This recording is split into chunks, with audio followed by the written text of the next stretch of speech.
Good morning, dear students.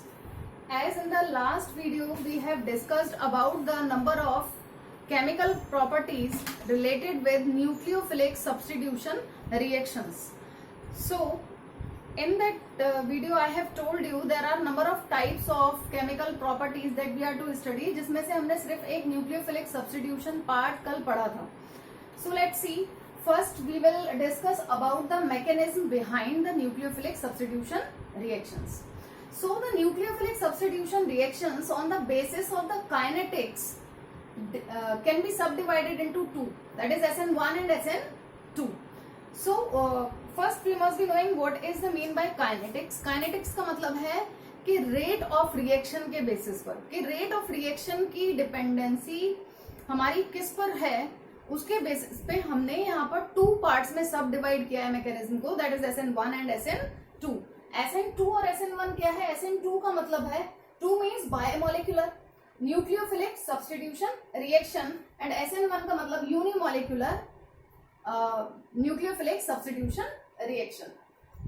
So as we are able to see, biomolecular के case में क्या है कि रिएक्शन का रेट डिपेंड करेगा concentration of substrate as well as concentration of nucleophile. Substrate के rate पर भी डिपेंड करेगा, सबस्ट्रेट के कंसंट्रेशन पर भी डिपेंड करेगा और न्यूक्लियोफाइल के कंसंट्रेशन पर भी डिपेंड करेगा. So what is substrate here? Substrate वो होता है जिस पर रिएक्शन हो रही है, और न्यूक्लियोफाइल क्या है? हमारा अटैकिंग रिएजेंट, यानी Rx is the substrate and nucleophile that is to be attacked on Rx to give nucleophilic substitution reaction. जैसे कि हमने कल बहुत सारे एग्जांपल देखे थे, KCN, AgCN, that is the nucleophile, उसमें nucleophile part है and Rx is the substrate. So we can also write rate is equal to K concentration of Rx into concentration of nucleophile. अब आप proportionality sign को हटाएंगे तो यहाँ पे एक proportionality constant आ जाता है जिसको हम rate constant कहते हैं.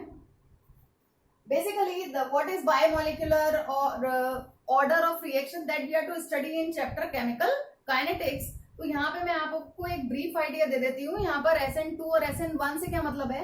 इसका ऑर्डर ऑफ रिएक्शन 2 है, इसका ऑर्डर ऑफ रिएक्शन 1 है.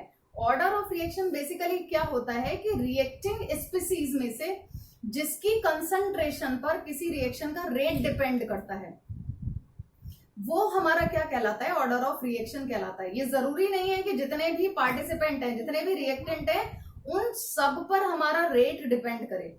ठीक है, सारी स्पीसीज पर रेट डिपेंड करे. It is not necessarily be true. So on the basis of that order of reaction depends. Okay, and what about the molecularity? Molecularity यानी हमने यहाँ बायोमोलिकुलर लिखा है. मॉलिक्यूलरिटी से बेसिकली मतलब ये है हमारा कि जितनी भी स्पीसीज हैं उसमें नंबर ऑफ कोलिजन्स और यू में से कि simultaneous collisions of reacting species पर मॉलिक्यूलरिटी डिपेंड करती है. Okay, that we are to discuss in detail in chemical kinetics. तो अभी आप सिर्फ इतना समझ लीजिए कि यहाँ पर क्योंकि सबस्ट्रेट और न्यूक्लियोफाइल दोनों के कंसंट्रेशन पर रेट डिपेंड कर रहा है, इसलिए इसको हम बायोमोलिकुलर न्यूक्लियोफिलिक सब्स्टिट्यूशन कहते हैं. Now let's see the example. Example में मैंने क्या लिया है? Hydrolysis of alkyl halide. ठीक है, हाइड्रोलिसिस ऑफ एल्काइल हैलाइड का मतलब हुआ कि मैं Rx का रिएक्शन किससे कर रही हूँ? वाटर के साथ कर रही हूँ. ठीक है, Rx is the substrate और यहाँ वाटर में से न्यूक्लियोफाइल कौन होगा? OH ion. ठीक है, OH ion would be nucleophile. तो यहाँ एक चीज और समझेंगे हम लोग. Rx में से जब कोई न्यूक्लियोफाइल अटैक करता है तो हमने क्या कहा था कल कि एक स्ट्रॉन्ग न्यूक्लियोफाइल इस वीक न्यूक्लियोफाइल को रिमूव डिस्प्लेस कर देता है. ठीक है, व्हाई इट इज सो? क्योंकि पोलर है ये बॉन्ड, इलेक्ट्रोनेगेटिविटी डिफरेंस बहुत ज्यादा है. इस पर पार्शियल नेगेटिव चार्ज है, इस पर पार्शियल पॉजिटिव चार्ज है, जिसकी वजह से क्या होता है? ये बॉन्ड आसानी से टूट जाता है और एक स्ट्रॉन्ग न्यूक्लियोफाइल इस पर जब अटैक करेगा तो इसको क्या कर देगा? डिस्प्लेस कर देगा. X आयंस अलग हो जाएंगे और OH इसकी जगह पर आ जाएगा. So what about this group? इस ग्रुप को हम बेसिकली क्या कहते हैं? लीविंग ग्रुप कहते हैं. इसको कहते हैं लीविंग ग्रुप. तो एक किसी भी न्यूक्लियोफिलिक सब्स्टिट्यूशन रिएक्शन के लिए हमारा जो लीविंग ग्रुप है वो वीक होना चाहिए और जो न्यूक्लियोफाइल है वो कैसा होना चाहिए? स्ट्रॉन्ग होना चाहिए. So let's see the reaction. यहां पर हमने रिएक्शन देखी है. देखिए मैंने एग्जांपल में लिया है CH3Cl मिथाइल क्लोराइड जिसका मैंने आपको वेज एंड डेस डायग्राम यहाँ पर मेंशन किया हुआ है, उसको मैंने सीधा ना बना के इस तरीके से बना दिया है। ठीक है, यहाँ पे हम क्या देख रहे हैं, H और Cl एक प्लेन में है, दैट इज कमिंग आउट यानी above the plane and that is below the plane. सही है। अब जब OH आयन अटैक करता है, ठीक है, तो हाइड्रोलाइसिस में न्यूक्लियोफाइल क्या है, OH आयन। जब ये OH आयन यहाँ पर अटैक करेगा and we know it is having partial negative and it is having partial positive charge, तो इसको अटैक किस पे करना चाहिए, यहाँ पे अटैक करना चाहिए। लेकिन जब ये अटैक करेगा तो दोनों नेगेटिवली चार्ज जो हमारे ग्रुप्स हैं वो एक पास आ रहे हैं, जिसकी वजह से फोर्स ऑफ रिपल्शन क्रिएट होता है और वो इस पॉजिटिव पर रिएक्ट नहीं कर पाता। OH आयन इस पॉजिटिव पर अटैक नहीं कर पाता, तो उसके लिए वो क्या करेगा, it do the back attack. ये क्या करता है, बैक अटैक करता है। तो बैक अटैक अगर ये करेगा तो डायरेक्ट पॉजिटिवली चार्ज से जुड़ेगा, और क्योंकि ये हमारा स्ट्रॉन्ग न्यूक्लियोफाइल है और ये वीक न्यूक्लियोफाइल है, पहले से ही इनमें इलेक्ट्रोनेगेटिविटी डिफरेंस है, पोलैरिटी है, तो ये बॉन्ड क्या होना शुरू हो जाएगा, ये टूटना शुरू हो जाएगा और ये जुड़ना शुरू हो जाएगा। तो बेसिकली हम क्या देखते हैं, SN2 मैकेनिज्म के अंदर हमारी वन स्टेप प्रोसेस होती है, हमारा एक इंटरमीडिएट फॉर्म होता है इस तरीके से। देखिए अब मैंने आपको क्या किया, ये H no double bond is that, okay, तो ये कार्बन H CH3 और ये Cl को इस तरीके से दिखाया मैंने कि ये यहां से बॉन्ड टूट रहा है और दूसरा बॉन्ड जुड़ रहा है, तो ये एक इंटरमीडिएट फॉर्म हो गया। ठीक है, जिसमें एक बॉन्ड जुड़ता हुआ और दूसरा बॉन्ड टूटता हुआ हमें दिखाई दे रहा है। That would be highly unstable. हम देखने की कोशिश कर रहे हैं कि एक तरीके से 5 वैलेंसीज कार्बन की दिखाई दे रही हैं, जो कि पॉसिबल नहीं है, ये अनस्टेबल हो जाएगा और अनस्टेबल होके फिर ये Cl वाला बॉन्ड टूट जाएगा और OH वाला जुड़ जाएगा। तो OH वाला जब ये बॉन्ड जुड़ेगा तो हमारे पास, अब देखिए कॉन्फ़िगरेशन में क्या डिफरेंस आ रहा है।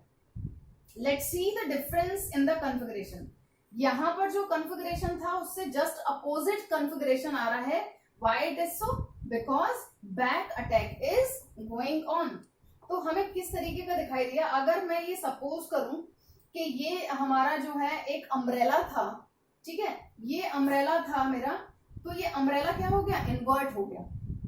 ठीक है, जैसे कि बारिश में अम्ब्रेला के साथ क्या होता है, जब बहुत तेज हवा चल रही होती है तो आपने उसको अम्ब्रेला को से अपने आप को कवर किया होता है, लेकिन हवा की वजह से वो उल्टा हो जाता है।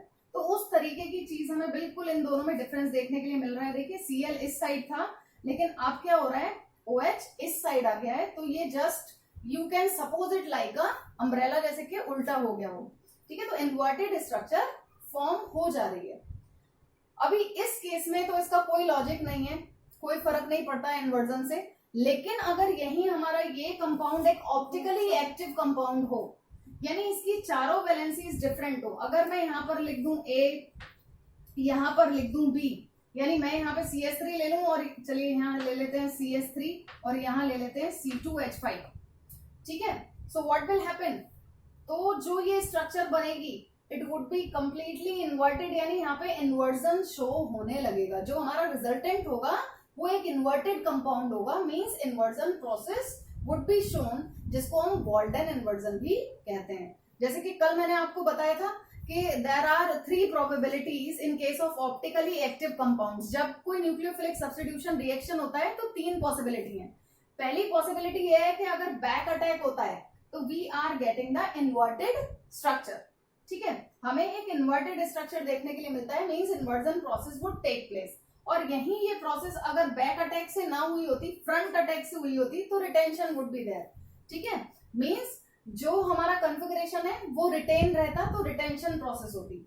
और अगर हमें इन दोनों का मिक्सचर मिल जाता, यानी रिटेंशन का और इन्वर्जन का मिक्सचर मिल जाता, तो हमें क्या मिलता, racemic mixture would be obtain. So what you are to remember कि हमारे SN2 के केस में क्या होता है, inversion would take place. So I have written in case of optically active halide, optically active alkyl halide, Walden inversion takes place. That you are to remember. Now let's see, जो next point मैंने mention किया है, order of reactivity of RX. RX यानी alkyl halide का order of reactivity इस case में क्या रहेगा? तो यहाँ मैंने मेंशन किया मिथाइल हैलाइड, फिर प्राइमरी, फिर सेकेंडरी, फिर टर्शरी। यानी मिथाइल हैलाइड सबसे ज्यादा रिएक्टिव रहेगा, फिर प्राइमरी आएगा, जैसे मैंने इथाइल हैलाइड ले लिया या प्रोपाइल हैलाइड ले लिया, एन वाला केस, फिर सेकेंडरी और फिर टर्शरी। ऐसा क्यों? बिकॉज यहाँ हम क्या देख पा रहे हैं बेटा कि यहाँ पर हमारा क्या हो रहा है, बैक अटैक हो रहा है। ठीक है, नाउ लेट्स सी, अगर मैंने सपोज यहां सेकेंडरी ग्रुप ले लिया, सेकेंडरी का मतलब क्या है हमारा, सेकेंडरी का मतलब ये है कि ये दो CH3 ग्रुप है, ठीक है, ये H है सपोज। तो जब दो बल्की ग्रुप इस वाले कार्बन को, कार्बन ये कौन सा है, कायरल कार्बन एटम है, जब बल्की ग्रुप कायरल कार्बन एटम को कवर अप किए होंगे, ठीक है, तो क्या हो जाएगा, बैक अटैक में प्रॉब्लम आएगी। क्यों प्रॉब्लम आएगी? क्योंकि बैक अटैक के लिए उसको स्पेस चाहिए जो कि इन बल्की ग्रुप के सराउंड होने की वजह से इसको अटैक करने से रोकेगा। जबकि H एटम जो था हमारा, उसका साइज बहुत स्मॉल होता है, हमें पता है, तो बैक अटैक इजीली हो जाता है। जबकि अगर हम यहाँ पर सेकेंडरी में मान लीजिए 2 मिथाइल लगा दीजिए, हम ऑप्टिकली एक्टिव की बात नहीं कर रहे, 2 मिथाइल लगा दिए या 3 मिथाइल टर्शरी के केस में आ गए, तो ये 3 बल्की ग्रुप क्या करेंगे, इसको रेजिस्ट करेंगे यहाँ इस कार्बन तक पहुंचने के लिए।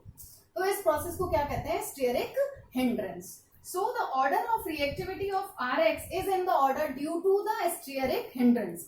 Steric hindrance means overcrowding. Steric का मतलब क्या होता है, steric effect का मतलब ज्यादा क्राउड होती है तो हमें अपने टारगेट तक पहुंचने के लिए प्रॉब्लम्स होती हैं, यानी बैक अटैक पॉसिबल नहीं हो पाएगा। और SN2 की मैकेनिज्म में बैक अटैक ही होता है, ठीक है, जो मेजर कंपोनेंट है हमारा वो बैक अटैक से ही बनता है, इसलिए ये प्रोसेस नहीं हो पाएगी। इसलिए ऑर्डर ऑफ रिएक्टिविटी क्या रहेगा, methyl halide, primary, secondary, then tertiary. इसके बाद ये पॉइंट मैं अभी डिस्कस करूंगी, पहले हम यूनिमॉलिक्यूलर देख लें। तो यूनिमॉलिक्यूलर के केस में अब आपको समझ में आ गया होगा कि इसको यूनिमॉलिक्यूलर इसलिए कहा गया क्योंकि रेट ऑफ रिएक्शन किस पर डिपेंड कर रहा है, सिर्फ किसी एक पर डिपेंड करेगा, या तो सबस्ट्रेट या फिर हमारा nucleophile. So what we are able to see here कि ये केवल rate of concentration of substrate पर डिपेंड करता है, न्यूक्लियोफाइल पर डिपेंड नहीं करता, उसकी कंसंट्रेशन से कोई फर्क नहीं पड़ता है, ठीक है। So what is it's mean कि हम लिख सकते हैं रेट इज इक्वल टू के, यानी rate constant, concentration of Rx। अब यहाँ पर अगर हम सेम मैकेनिज्म देख रहे हैं, हाइड्रोलिसिस ऑफ एल्काइल हैलाइड, तो it would be there in 2 steps, step 1 and step 2। यहाँ जो मैकेनिज्म होती है उस केस में जो हमारी रिएक्शन है that is guided by the formation of carbocation. यहाँ पे पहले कार्बोकैटायन फॉर्मेशन होता है। लेट्स सी, एग्जांपल के लिए मैंने टर्शरी एल्काइल हैलाइड लिया है, this is tertiary alpha carbon atom, ठीक है, CH3 CH3 CH3 CBr, ठीक है। तो ये पहला स्टेप जो होता है उसमें हमारा कार्बोकैटायन फॉर्म होगा। हमें पता है कार्बन और Br के बीच में इलेक्ट्रोनेगेटिविटी डिफरेंस है, जैसे ही कोई अटैकिंग रिएजेंट आता है तो ये बॉन्ड टूट जाएगा और बॉन्ड टूटकर Br आयन फ्री हो जाएंगे और ये क्या बन गया, हमारा टर्शरी कार्बोकैटायन फॉर्म हो गया। तो यानी यहाँ पर क्या होगा, हेटेरोलिटिक फिशन होगा, Br अपने जो है दोनों इलेक्ट्रॉन्स को लेके चला जाएगा बॉन्ड टूट के और यहाँ पर पॉजिटिव चार्ज आ जाएगा, ठीक है। This is very slow step, किसकी प्रेजेंस में होता है, आपको एक वाटर या अल्कोहल की प्रेजेंस लेनी होती है जिसको हम प्रोटिक सॉल्वेंट कहते हैं। इस पॉइंट के बारे में बिल्कुल लास्ट में अभी बात करती हूँ। सो वाटर या अल्कोहल की प्रेजेंस में होता है।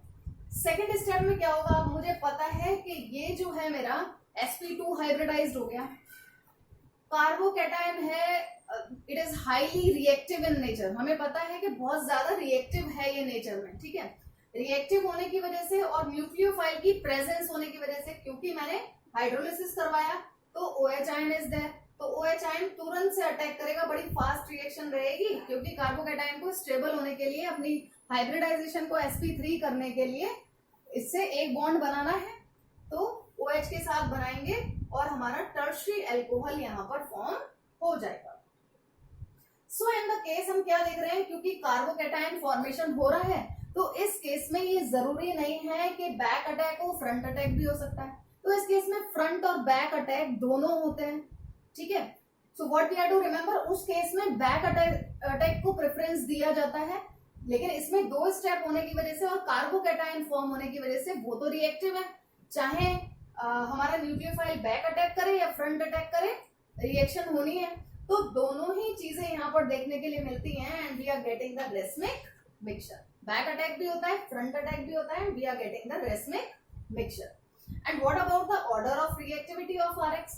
तो यहाँ पे हम क्या देख रहे हैं, कोई स्टेरिक हिंड्रेंस से फर्क नहीं है, ठीक है, स्टेरिक हिंड्रेंस का यहाँ पर कोई रोल नहीं है। तो जो हमारी यहाँ पे रिएक्टिविटी का ऑर्डर होता है that is on the basis of stability of carbocation. तो कार्बोकैटायन की स्टेबिलिटी सबसे ज्यादा किसमें, 3 डिग्री में, then 2 degree, then 1 degree and then methyl, ठीक है। तो ऑर्डर ऑफ रिएक्शन इससे जस्ट अपोजिट होता है। यहाँ पे 2 मेंबर मैंने और मेंशन किए हैं, that is benzyl and allyl. तो बेंजाइल और एलाइल दोनों के केस में रिएक्टिविटी ज्यादा होने का रीजन क्या है, क्योंकि ये 3 डिग्री से भी ज्यादा स्टेबल है ड्यू टू रेजोनेंस।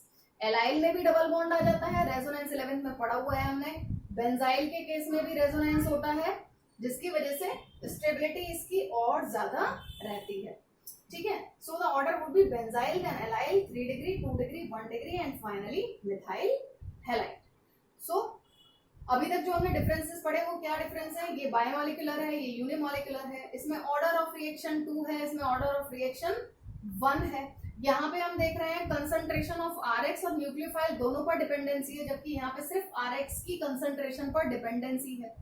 इस केस में न्यूक्लियोफाइल को स्ट्रॉन्ग ही होना चाहिए तभी अटैक कर पाएगा, लेकिन इस केस में अगर वीक न्यूक्लियोफाइल भी है तो भी अटैक हो जाता है। क्यों? क्योंकि यहाँ पे कार्बोकैटायन फॉर्म होता है और हाईली रिएक्टिव है, चाहे वीक न्यूक्लियोफाइल हो या स्ट्रॉन्ग, दोनों ही केसेस में अटैक होगा। इस केस में अगर ऑप्टिकली एक्टिव हमारा एल्काइल हैलाइड है तो इन्वर्जन प्रोसेस होती है, inversion will take place and in this case retention and inversion both will take place, so basically we get the racemic mixture in the case. The order of stability, यहाँ पर order of reactivity is guided by the steric effect, while in this case no steric effect work, while it depends on the stability of carbocation. तो carbocation की stability का ये order है, तो accordingly carbocation stable हो जाता है। अब लास्ट हमारा बड़ा इंपॉर्टेंट पॉइंट आता है कि इस केस में जब हम रिएक्शन करते हैं तो हमें क्या लेना होता है, एक एप्रोटिक पोलर सॉल्वेंट लेना होता है। यहां मेंशन कर लेंगे आप एप्रोटिक पोलर सॉल्वेंट। एप्रोटिक और प्रोटिक हम दोनों जानते हैं।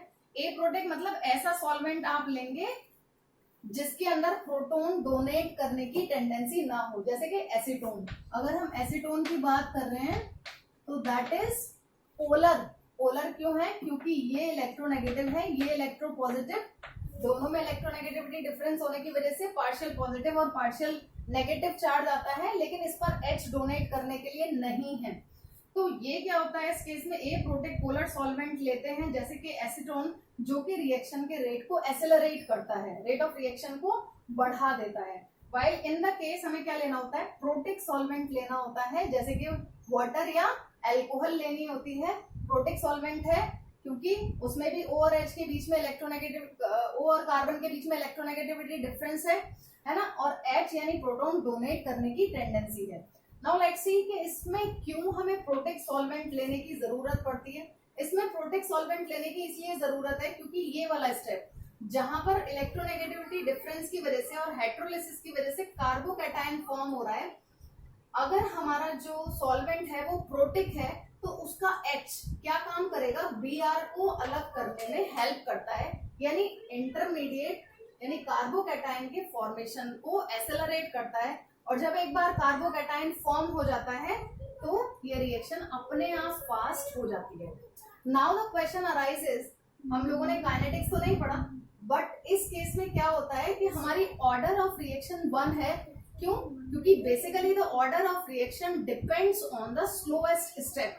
अगर हमारी कोई भी रिएक्शन नंबर ऑफ स्टेप्स में होती है तो रेट डिटरमाइनिंग स्टेप कौन सा होता है, that is the slowest step, और this is the slowest step, that's why ये रिएक्शन फर्स्ट ऑर्डर रिएक्शन है।